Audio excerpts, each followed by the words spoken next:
గురించిన ముఖ్య విషయాలు ఆంధ్రప్రదేశ్లోని కోనసీమ జిల్లాకు చెందిన 3 యువకులు ఇటీవల గోదావరి నదిలో మునిగి మృతి చెందారు.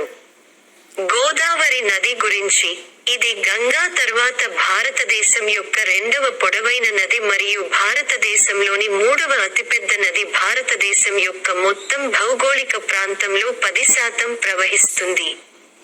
దీనిని దక్షిణ గంగా అని కూడా పిలుస్తారు.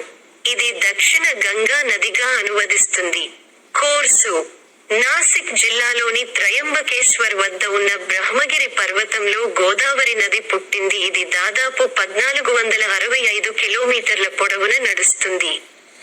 ఇది చివరకు ఆంధ్రప్రదేశ్లోని పశ్చిమ గోదావరి జిల్లా నరసాపురం వద్ద బంగాళాఖాతంలో కలుస్తుంది.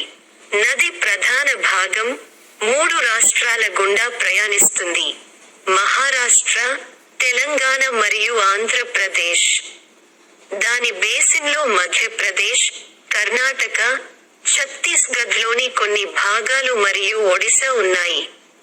ఇది దాదాపు 1,21,000 చదరపు మైళ్ళు, 3,13,000 చదరపు కిమి డ్రైనేజీ బేసిన్ను కలిగి ఉంది.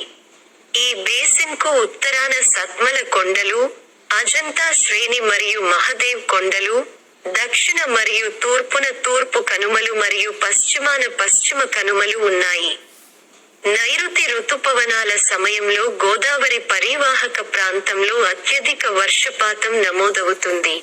ఉపనదులు: నది యొక్క ప్రధాన ఉపనదులు ప్రవర, పూర్ణ, మంజ్రా, పెంగంగా, వార్ధా, వైంగంగా, ప్రాణహిత, వైంగంగా, పెంగంగా. వార్ధాల సంయుక్త ప్రవాహం: ఇంద్రావతి, మానేర్ మరియు సబ్రి.